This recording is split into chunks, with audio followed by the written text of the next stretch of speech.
हम जिनकी झोली में दुकान चन्ना चुरमुर चुरमुर बोले बापू खाने को मुंह खोले। चना गरम बापू मैं लाया मजेदार चना जोर गरम। वाह वाह, क्यों माई भाजी कितने से? आलू प्याज नेनुआ मुरई मिर्चा साग सब टके से। राशन ले लो टके से, आटा दाल लकड़ी घी चीनी सब टके से। क्यों भाई बनिए आटे कितने से? टके से। और चावल टके से। घी बाबा जी सब टके से। सब टके से? सचमुच? हाँ महाराज, क्या झूठ बोलूंगा। जलेबियां गर्मा गर्म, घी में गरक, चीनी में तरातत, चाशनी में चबाचब, ले भूर का लड्डू। जो खाए सो पछताए, जो ना खाए वो भी पछताए।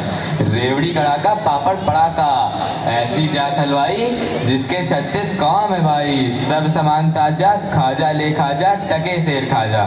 क्यों भाई हलवाई, मिठाइयाँ कितने सेर दे? बाबूजी लडुआ गुलाब जामुन जलेबी सब टके से। सब टके से? सचमुच मस्खरी तो नहीं करते? नहीं बाबूजी, इस नगरी की चाल ही यही है, यहाँ सब सामान टके से ही बिकता है। अच्छा, तो इस नगरी का नाम क्या है? अंधेर नगरी। और राजा का? चौपट राजा। वाह वाह वाह वाह, बड़ा आनंद है। अंधेर नगरी चौपट राजा। तो बाबूजी कुछ लेना देना हो तो लो दो। बच्चा भिक्षा मांगकर 7 पैसे लाया था, उसी से 3.5 सेर मिठाई दे दे तो गुरु चेले का भला हो। अंधेर नगरी चौपट राजा, टके सेर बाजी टके सेर खाजा। अंधेर नगरी चौपट राजा, टके सेर बाजी टके सेर खाजा। राम भजो राम भजो राम भजो राम, राम भजो राम भजो राम भजो राम, राम भजो राम भजो राम भजो राम, राम भजो राम भजो राम भजो राम। अंधेर नगरी चौपट राजा, टके सेर भाजी टके सेर खाजा। अंधेर नगरी चौपट राजा, टके सेर भाजी टके सेर खाजा। बच्चा गोवर्धन दास बता क्या लाया? मुझे तो गठरी भरी मालूम पड़ रही है। गुरुजी महाराज, बड़ा माल लाया हूँ, 3.5 सेर मिठाई। देखूं बच्चा? इम्पॉसिबल। वाह वाह वाह वाह, इतनी सारी मिठाइयाँ कहाँ से लाया? किस दरवाजा से भेंट हुई? गुरुजी महाराज, 7 पैसे भीख में मिले थे, उसी से इतनी मिठाई मोली।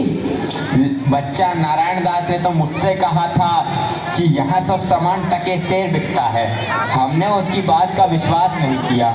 बच्चा यह कौन सा नगर है और इसका राजा कौन है? गुरुजी, हमारी सारी जनता को पता है, आपको ना पता? यह है अंधेर नगरी चौपट राजा, टके सेर भाजी टके सेर खाजा। तो बच्चा ऐसे नगर में रहना उचित नहीं है। देश नहीं है, 2 पैसे पास होने पर पेट भर जाता है, और नगरियों में दिन भर भिक्षा मांगो तो उपवास रहना पड़ता है। कि कृपा से कोई दुख ना होगा महाराज।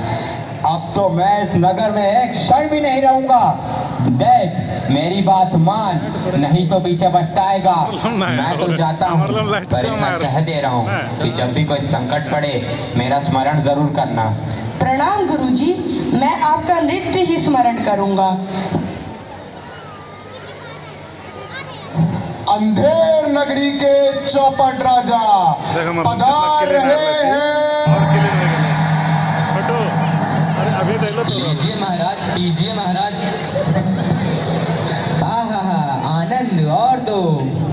दुहाई है महाराज, दुहाई है।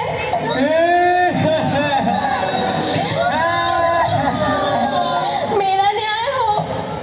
तुम्हारा न्याय यही होगा, और ऐसे होगा जैसे यम के यहाँ भी नहीं होता। बोलो क्या हुआ? महाराज, कल्लू बनिया की दीवार गिर पड़ी, सो मेरी बकरी उसके नीचे दब गई। दुहाई है महाराज, मेरा न्याय हो। मंत्री जाओ, अभी कल्लू बनिया की दीवार को ले आओ। महाराज दीवार नहीं लाई जा सकती। मंत्री उसके भाई, लड़के, दोस्त जो भी मिले उसे पकड़ लाओ। अरे महाराज, दीवार ईंट चून की होती है, उसका कोई भाई बेटा नहीं होता। अच्छा, तो जाओ कल्लू बनिया के पकड़ लाओ। कल्लू बनिया को लाया जाए। कल्लू बनिया हाजिर हो। महाराज की जय हो। क्यों रे बनिए, पुदीने की धनिये, इसकी चक्री कैसे मर गई बोल? महाराज चक्री नहीं बकरी। हाँ वही यार। महाराज मेरा कुछ दोष नहीं, कारीगर ने ऐसी दीवार बनाई कि गिर पड़ी। मंत्री, इस लल्लू को निकालो और कारीगर को पकड़ लाओ। इस लल्लू को ले जाओ और कारीगर को लाओ।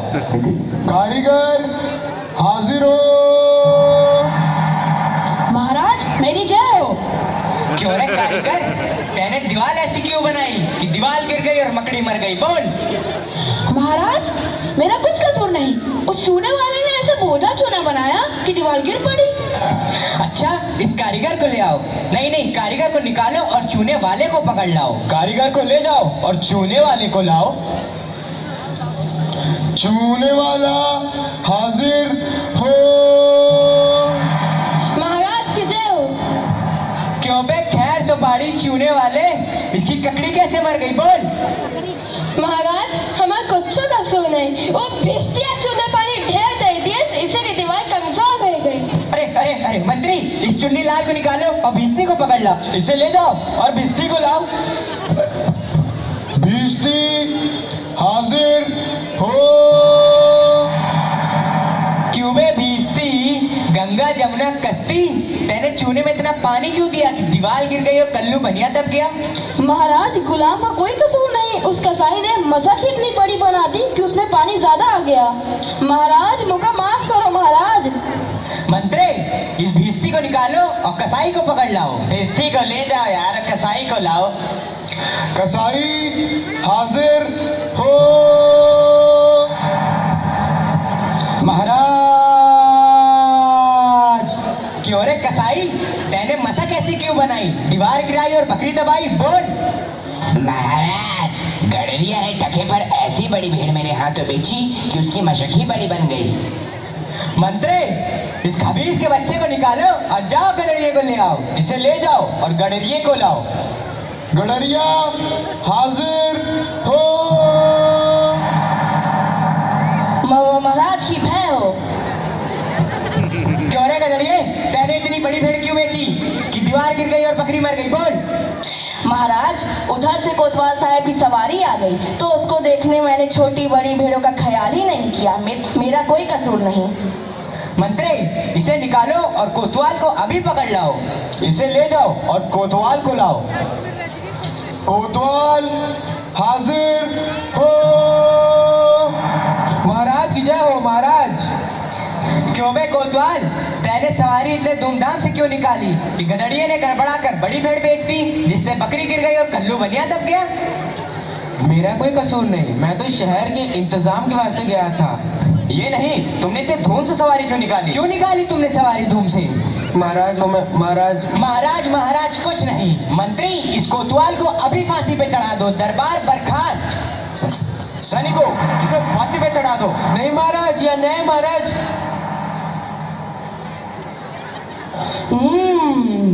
गुरुजी ने तो हमको यहाँ रहने से मना किया था। माना कि देश बुरा है, पर अपना क्या, अपन किसी राजकाज में थोड़ी ना है कि किसी बात का डर हो। रोज मिठाई चबाना और मजे से आनंद उठाना। बाबा जी चलिए, नमो नारायण कीजिए। हैं? यह आफत कहाँ से आई? अरे भाई, मैंने तुम्हारा क्या बिगाड़ा है जो मुझे पकड़ते हो? आपने बिगाड़ा है या बनाया है, इससे क्या मतलब। अब चलिए फांसी पर चलिए। फांसी? अरे बाप रे बाप, फांसी? मैंने फांसी दे देते हो? अयो परमेश्वर की, यहाँ बड़ा ही अंधेर है। अरे गुरुजी महाराज का कहना मैंने ना माना, उसी का फल मुझे अभी भोगना पड़ रहा है। गुरुजी कहाँ हो? कृपया मेरे प्राण बचाओ। हाय, मैंने गुरुजी का कहना ना माना, उसी का फल है ये। गुरुजी कहाँ हो? बचाओ। अरे बच्चा गोवर्धन दास, तेरी यह क्या दशा हो गई है? गुरुजी, दीवार के नीचे बकरी दब गई, सो इसके लिए मुझे फांसी देते हैं। गुरुजी बचाओ। अरे बच्चा, मैंने तो पहले ही कहा था कि ऐसे नगर में रहना ठीक नहीं है। तूने मेरा कहना नहीं सुना, कोई चिंता नहीं, नारायण सब समर्थ हैं। और सुनो, मुझे मेरे शिष्य को एक उपदेश देना है। तुम लोग तनिक किनारे हो जाओ, और अगर मेरा कहना नहीं सुने तो समझ लो तुम्हारा भला नहीं होगा। नहीं नहीं महाराज, हम लोग हट जाते हैं, आप बेशक उपदेश दीजिए। तब तो गुरुजी हम ही फांसी चढ़ेंगे। नहीं बच्चा, मुझको चढ़ने दे। नहीं गुरुजी, हम फांसी चढ़ेंगे। नहीं बच्चा, हम इतना समझाया, नहीं मानता। हम बुढ़े भाई, हमको चढ़ने दे। अरे भाई, यह क्या माजरा है, कुछ समझ नहीं पड़ता। हम भी नहीं समझ सकते कैसी गड़बड़ है। क्या गोलमाल है? महाराज, गुरु कहता है मैं फांसी चढ़ूंगा, शिष्य कहता है मैं फांसी चढ़ूंगा। बाबूजी, आप काहे को फांसी चढ़ना चाहते हो? महाराज, इस वक्त ऐसी साइट है कि जो मरेगा सीधा वैकुंठ जाएगा। अरे बाबा जी, तब तो हम भी फांसी चढ़ेंगे। हमको तो हुक्म है, हम ही फांसी चढ़ेंगे। अरे दीवार तो हमारी वजह से गिरी थी, फांसी तो हम चढ़ेंगे। अरे हम चलेंगे। राजा कौन? आप सरकार। तो बैकुंठ जाने का हक किसका? आप सरकार। तो मंत्री चढ़ाओ उनका फांसी। अरे चलिए महाराज। जहाँ ना धर्म, ना बुद्धि, ना नीति, ना सूजन समाज, तो ऐसी अपूही नसे जैसे चौपट राज। अंधेर नगरी चौपट राजा। तो दोस्तों, मेरे द्वारा स्टेज प्रोग्राम रिकॉर्डेड वीडियो आप सभी को कैसा लगा? अगर अच्छा लगा होगा, उम्मीद करते हैं अच्छा लगा होगा, और मेरे चैनल को सब्सक्राइब ज़रूर से ज़रूर कर लीजिएगा। लाइक और शेयर ज़रूर कीजिएगा, कमेंट कीजिएगा कैसा लगा।